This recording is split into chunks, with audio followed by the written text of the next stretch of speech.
As we continue in our series on unlikely leaders, we turn to Gideon, the story of Gideon from Judges chapter 6, verses 11 through 18. Now the angel of the Lord came and sat under the oak at Ophrah, which belonged to Joash the Abiezrite, as his son Gideon was beating out wheat in the winepress to hide it from the Midianites. The angel of the Lord appeared to him and said to him, "The Lord is with you, mighty warrior." Gideon answered him, "But sir, if the Lord is with us, why then has all this happened to us? And where are all his wonderful deeds that our ancestors recounted to us, saying, 'Did not the Lord bring us up from Egypt?' But now the Lord has cast us off and given us into the hand of Midian." Then the Lord turned to him and said, "Go in this might of yours and deliver Israel from the hand of Midian. I hereby commission you." He responded, "But sir, how can I deliver Israel? My clan is the weakest in Manasseh, and I am the least in my family." The Lord said to him, "But I will be with you, and you shall strike down the Midianites, every one of them." Then he said to him, "If now I have found favor with you, then show me a sign that it is you who speak with me. Do not depart from here until I come to you, and bring out my present and set it before you." And he said, "I will stay until you return." The word of the Lord. Thanks be to God. With Thanksgiving coming up, radio shows and articles online have been debating about the best and worst side dishes. You'll have to let me know your answers later. But the real question is, are you ready for some football? Last year, according to Axios, the total audience for the 3 NFL Thanksgiving games was 138 million viewers. That was up 30 million from the year before. On the national stage, we watch as athletes perform amazing feats of strength and agility. Coaches strive to use their knowledge to outwit one another, and we sit attentively expecting, hoping our team will achieve victory and perform flawlessly. And if not, we boo and criticize. There's no room for error for these modern-day giants. To perform at such a level takes a confidence and resolve I can't comprehend. Now, one of the most interesting places to see this confidence displayed is at the beginning of the game. When a video of the player comes up staring straight ahead like they could just rip right through the screen, and they declare their name and college that they came from. Do you know what I'm talking about? There's 2 instances in this sequence that intrigued me. One, the players that name they come from the Ohio State University. And 2, the players that choose to name their high school. In my eyes, these 2 could not be more different. There's an interesting article from Newsweek that chronicles the change from Ohio Agricultural and Mechanical College to the Ohio State University.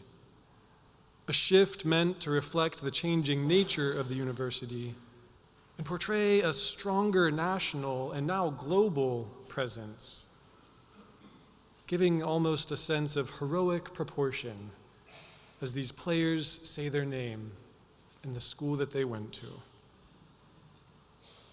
And then on the other hand, whether through irony or perhaps trying to remember their smaller roots, there are the players that name the high schools they attended instead of their colleges.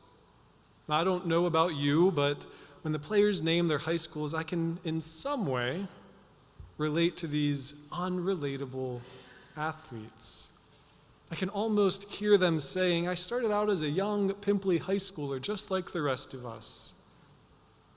Now, maybe it's just me, but in this moment in NFL games, I see a microcosm of how all of us choose to portray ourselves, how we decide to show up in the world, how we confess who we really are. the strong and heroic without flaw, or the person that acknowledges their bumps and bruises and blemishes? As we continue to explore the book of Judges and unlikely leaders, I think you can imagine from the passage that we just read, Gideon would not be on TV claiming to hail from the Israel University. Instead, when met by an angel of the Lord, Gideon makes no claim of greatness, but confesses, "My clan is the weakest in Manasseh, and I'm the least in my family." Are these really words of a leader? Weak and least? When it comes to God's way of showing up in the world, these are exactly the confessions of a leader. Now let's step back for a moment, though, and see Gideon's call from the beginning. We find Gideon in this cycle between judges, these local leaders in Israel trying to get their people back on track in the relationship with God and one another. When we first meet Gideon, the Israelites are being oppressed by the Midianites, a neighboring people who for 7 years would come in, destroy the produce of the land, take what they wanted, and leave no food or livestock behind. The people were terrorized, impoverished, and hungry. And then we meet Gideon, hiding behind the stones in a winepress to work with his wheat, which was usually a task done out in the open. But for fear of the Midianites, this is where the angel of the Lord greets Gideon, saying, "The Lord is with you, mighty warrior." The Lord is with you. Now, Gideon's response is telling and somewhat uncomfortably honest. Did you hear him lament in the passage saying, "If the Lord is with us, then why has all this happened?" Can you relate to Gideon's honesty? Have you ever in your life wondered or asked out loud, if God is with us, if God cares, if God is really that great, then why has this diagnosis, this conflict, this groaning of creation, this war, this loneliness, this death, why has all this happened? What an honest confession of lament. It was really all that Gideon could have said that would have truly resonated deep inside of him at that moment. Now, I guess he did have another option, one I think we do all too often: put on a smile and respond with an overly enthusiastic response like, "I'm great," or "If I were any better, there'd be two of me." Have you ever said anything like that? At a moment like this? Have you ever fully meant it? Why do we distance our inner reality from what we portray to the world so often? In Gideon's story of an unlikely leader, there is no heroic action of his own. No inner genius where he cracks the problem plaguing the Israelites. Instead, he honestly enters into confession, saying, "I can't do this on my own. I'm not perfect. Far from it. Have you seen my tools? I'm in a winepress with wheat in my hands." He says, "Do you know where I'm from? Have you seen what's going on in the world around me?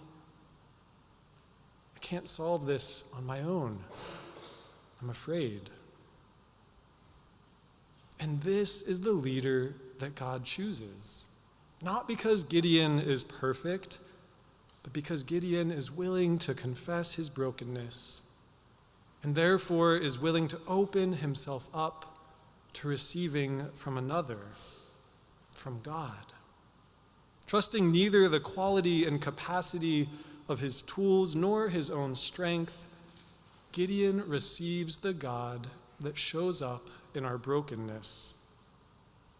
By entering into confession, Gideon exits the exhausting cycle where we think we have to do it all on our own, where it's always up to us. There's always more that we can do. We can work harder, put in longer hours. We can try again and again and again, with a smile on our face, all while silently suffering inside. Gideon's example of confession invites us to leave this awful cycle, receiving the presence of the living God. Now, as Christians, we come to know this meeting of God in our brokenness most fully through the cross. The theology of the cross beautifully highlights the irony that it is in death that we receive life. In our brokenness, we come to know healing. And confessing our darkest moments, we come to know the light of Christ. Confessing our brokenness doesn't mean that we are awful, no good at anything. But through confession, we acknowledge our humanity, that we are finite, that we will experience deaths of many shapes and sizes, but that life will go on.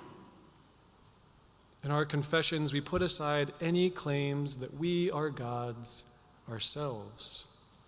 Through confession, we put away any veneer, any shallow covering, and in turn take a posture of openness, receiving the God who shows up not in spite of, but through our brokenness and confession. Jesus' death on the cross is the ultimate confession, crying out in his suffering, my God, why have you forsaken me?" At the end of the passage, when the world has gone dark and it seems as though the drama is over, there is, in fact, transformation, an arriving of God in the most unlikely of places. In that moment of Jesus' confession, something resonates with the centurion, this symbol of stoic worldly power, never one to admit defeat or weakness. And yet he is moved by the confession on the cross. He's moved by the honesty and makes a confession of his own. Truly, this man was God's Son. In death, we come to know life. Theologian Andrew Root names it this way: in turn, faith is confessing that you do trust that when death comes howling, so too does your God, because God has bound God's self to all broken selves by the cross, giving them the gift of Jesus' own life out of Jesus' own death. It is here that the unmagnificent self receives the deepest of unions with the very magnificence of Christ. In the end, the unlikely leaders that we receive in faith, the unlikely leaders we are called to be, are not magnificent selves, heroic in our actions, or mastering in inner genius. Instead, we are called to be bold enough in our faith to name our brokenness, to be free to lament the brokenness of the world around us, not in hopeless despair, but trusting that we will encounter the God who shows up in brokenness, leading us through the cross and into new life. Beloved, I hope you hear this as freeing. I hope you hear the good news in the story of Gideon. I hope you hear the news of the God who shows up whether we are cowering in the metaphorical wine presses of our lives or putting on an empty smile. The good news of the God who shows up whether we are skeptical of our own abilities to do this on our own. We're trying to fake it until we make it. I hope you hear this good news of strength in confession, of God's presence in our brokenness. I hope you hear that we are not weak when we confess, but in fact we become so much more by God's grace than we could ever be by ourselves. Now, I don't know if you've noticed the past few weeks, but you all have actually been confessing this very thing. We did it again this morning. You all, through your public confession each week in worship, have actually been preaching to me as I've been contemplating this text. In our prayer of confession, for the last 3 weeks, we've been saying together, guide us to be the people we cannot become on our own, to further your kingdom on earth. Guide us to be the people we cannot become on our own, to further your kingdom on earth. What a confession. What a naming of our limits, that by God's grace we are opened to the infinite and magnificent Christ. Thank you for confessing that with me each week. May it take roots in our heart. May it be so. Amen.